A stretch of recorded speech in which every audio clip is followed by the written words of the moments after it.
Deputado Alencar Braga. Enquanto isso, um minuto, deputada Bia Kicis, enquanto o deputado Alencar sobe à tribuna. Como parlamentar e também advogada, quero fazer uma denúncia contra o atual presidente da OAB, o senhor Felipe Santa Cruz, que declarou que pretende criminalizar, processar criminalmente diversos perfis do Facebook, como Caneta Desesquerdizadora, Cláudia Wilde, Luciano Hang, Dono da Van, Leandro Ruschel, simplesmente porque o criticaram por se manifestar contrário à Lava Jato. Esse senhor, presidente da OAB, que foi eleito numa chapa única, sem concorrência, representa uma indignidade para a nossa classe de advogados quando se manifesta contra a Operação Lava Jato, contra o ministro Sérgio Moro ter se tornado ministro da Justiça, o ex-juiz Sérgio Moro, e agora ainda quer processar páginas do Facebook. O que é isso?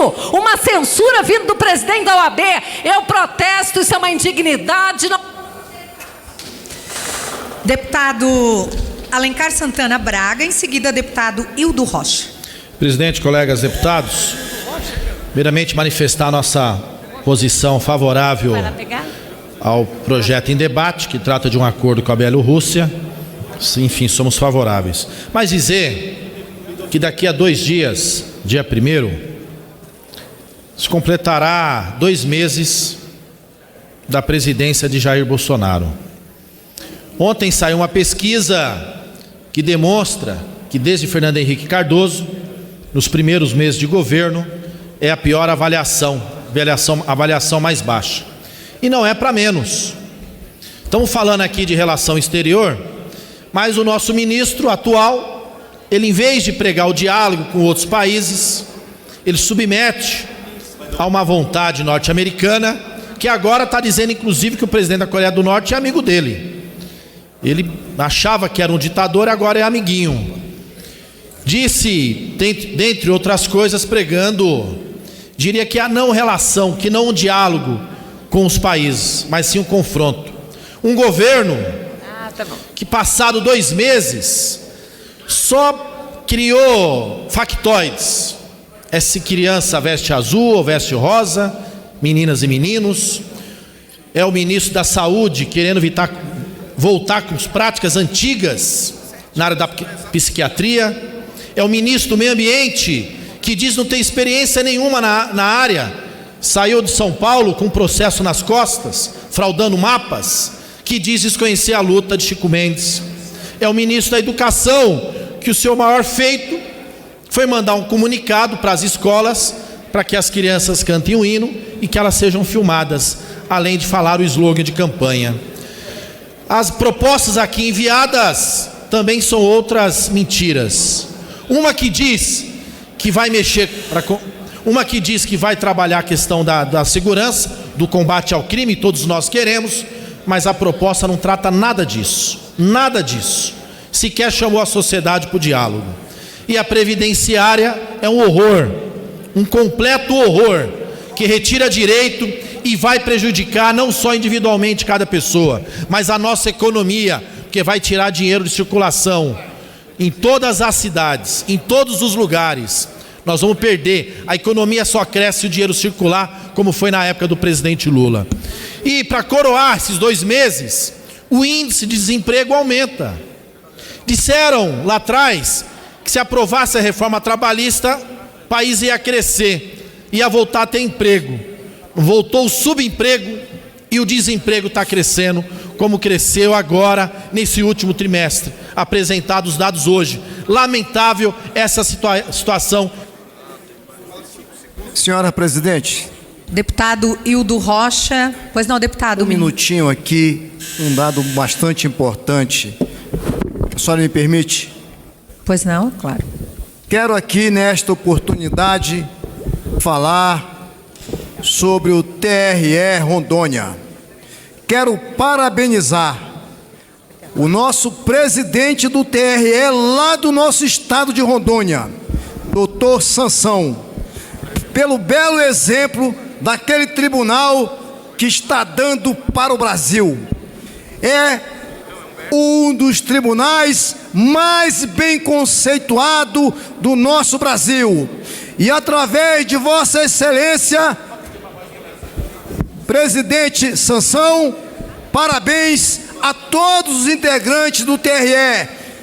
É um bom exemplo para o Brasil. Que Deus abençoe a todos e continue conduzindo esse tribunal da melhor forma possível. Muito obrigado, presidente. Prorrogo essa sessão por mais 1 hora. Deputado Hildo Rocha, em seguida, deputado Mauro Benevides Filho.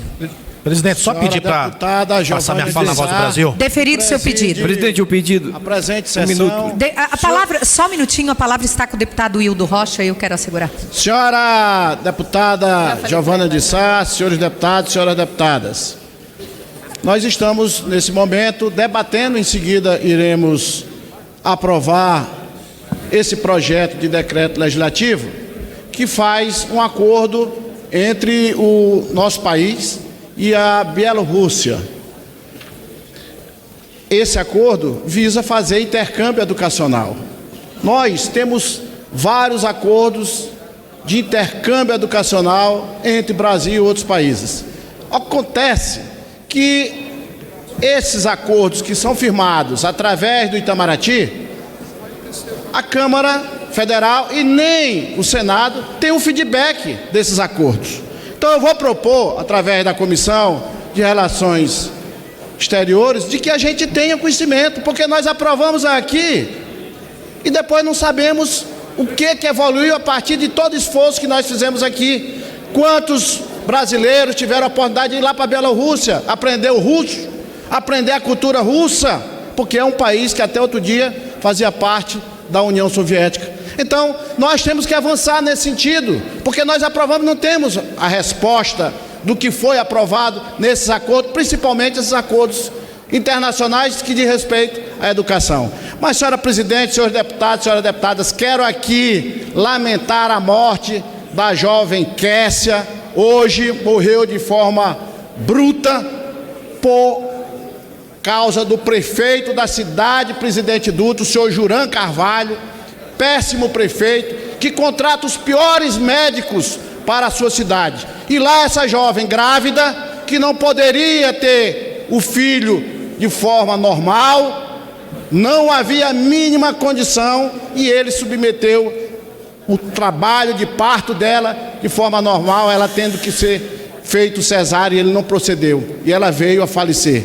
Graças a Deus, a criança sobreviveu pela sua força. Mas está lá, Presidente Dutra, a família da jovem Kessia, sofrendo, chorando, e uma bebezinha sem mãe, por causa da irresponsabilidade do prefeito Juran Carvalho, que nós já denunciamos na Comissão de Fiscalização, através de um PFC, uma proposta que foi aprovada lá na comissão, para fiscalizar alguns municípios do Maranhão, em que os prefeitos estão dilapidando o dinheiro da saúde, fazendo política. Inclusive esse prefeito de Presidente Dutra elegeu o filho dele deputado estadual sobre a suspeita de estar usando o dinheiro da saúde pública para fazer a eleição do filho dele. Então fica esse registro, e que o Tribunal de Contas da União acelere essa fiscalização para evitar novas mortes em Presidente Dutra. Que nosso pronunciamento seja divulgado pela Voz do Brasil. Deferido seu pedido, deputado Hildo, enquanto o deputado se prepara, deputado Mauro Benevides, passa um minuto. Tá bom, deputado. Só um minutinho, só vou dar um minutinho para cada deputado que estava me pedindo. Deputado Vinícius Carvalho, deputada Rosana Vale e deputado doutor Jaziel. Obrigado, presidente. Com relação a esse PDC 824, nós estivemos com o embaixador da Belarus, o senhor Alexander Serkovski, exatamente no dia 10 de janeiro, e falou a respeito deste acordo. Como presidente do Grupo de Amizade Brasil-Belarus, nós nos colocamos à disposição para, junto a esta casa, na reunião de líderes, procurarmos colocar em pauta para votarmos esse PDC de grande importância que diz respeito à integração entre os povos, principalmente por parte da educação. E pedimos aqui aos parlamentares que se mobilizassem para que a pauta ela fosse aprovada sem colocar em ponto a questão política, mas sim um mérito dessa questão. Por isso agradeço a todos os parlamentares que, em comum acordo, apoiaram esta decisão e nós vamos votar e aprovar hoje esse acordo. Obrigado, presidente. Rosana Vale, deputada. Muito boa tarde, senhora presidente. Agradeço aqui esse minutinho para fazer uma observação que eu considero importante. Nos últimos dias, as discussões aqui no Congresso sobre educação se resumiram ao hino nacional e à escola sem partido.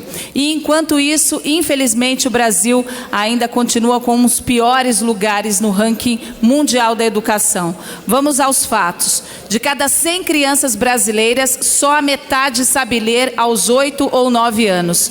No final do ensino médio, apenas 27% dos alunos conhecem português em nível adequado.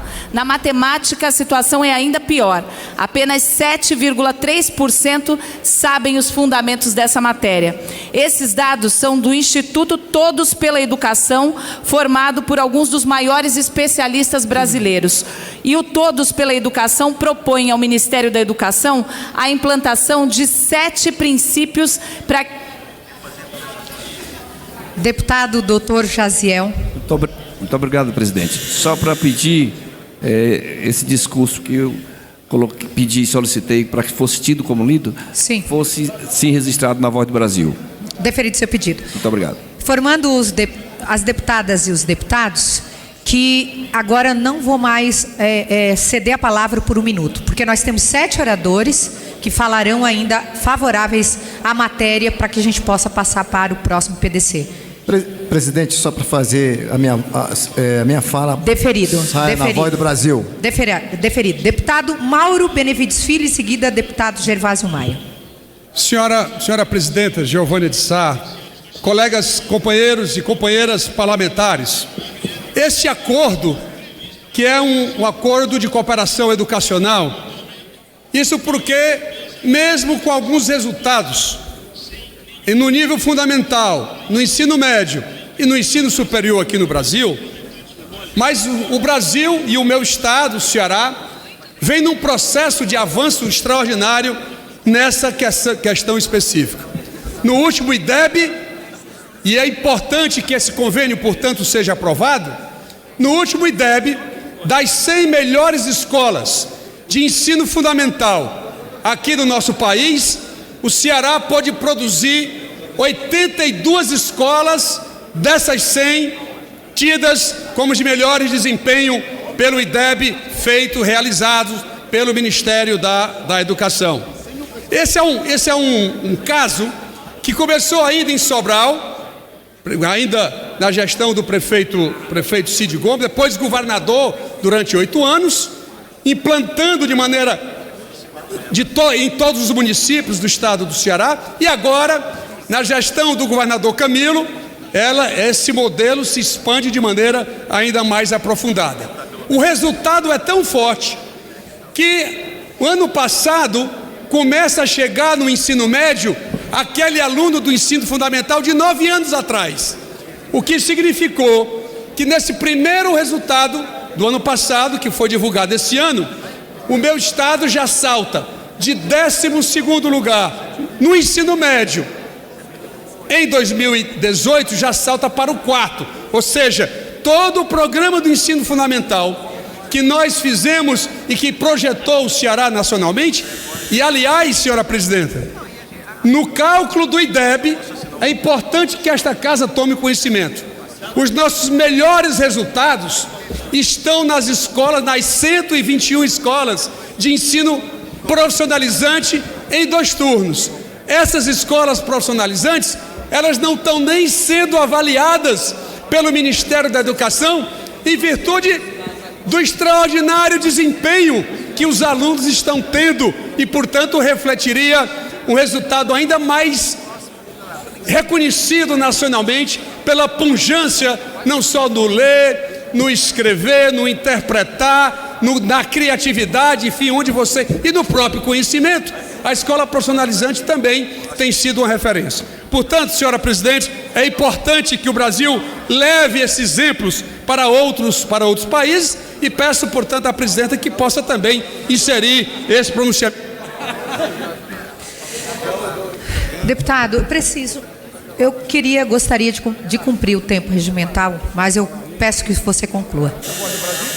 Para concluir. Voz do Brasil, deferido, deputado Mauro. Pois não, eu me dou por satisfeito, eu agradeço a Vossa Excelência. Obrigada. Deputado Gervásio Maia. Em seguida, deputado Jaime Ricardo. Senhora presidente, nobres colegas deputados, deputadas, nós estamos debatendo e em breve votaremos, senhora presidente, esse acordo que cria o prêmio que valoriza a nossa produção literária. Produção esta tão defasada nos últimos anos e tão pouco valorizada pelos governos do Partido dos Trabalhadores. Nós temos no nosso país excelentes autores, excelentes poetas, filósofos como, por exemplo, e faço menção ao professor Olavo de Carvalho, o maior filósofo vivo do nosso país hoje, e que nunca foram valorizados no nosso país. Portanto, esse prêmio vem para suprir essa lacuna da tão importante literatura que nós precisamos colocar e valorizar no nosso país. Agora, alguns deputados têm se utilizado deste momento para ainda debater e falar sobre o nosso ministro da Educação, Ricardo Vélez Rodrigues. Estão se utilizando desse tempo também para falar sobre a reforma da Previdência, mas queria deixar registrado, senhora presidente, que o ministro Ricardo Vélez Rodrigues tem feito de tudo e mais um pouco para corrigir os rumos dessa educação do Brasil, que foi destruída nos últimos anos. Enquanto crianças ainda hoje não possuem condições dentro das salas de aula, enquanto crianças não possuem professores dentro da sala de aula, nós estamos a menos de 100 dias do governo e mesmo assim a oposição não deixa o ministro trabalhar. O ministro ontem, na sabatina que teve no Senado, na Comissão de Educação, disse que de fato se equivocou quanto ao lema do governo. Pediu desculpas por isso. Errar é humano. Aliás, de erro, o PT entende muito. A diferença é que o PT nunca reconheceu os seus erros. Agora, cantar o hino nacional nas escolas, senhora presidente, convém lembrar que existe uma lei promulgada pelo senhor Fernando Haddad que instituiu o hino nacional nas escolas. Isso é estimular o patriotismo. Nesse plenário, senhora presidente, já peço mais alguns segundos para finalizar minha fala, nós temos muito ouvidos de que Lula é um preso político, que Lula seria um presidiário político do nosso país.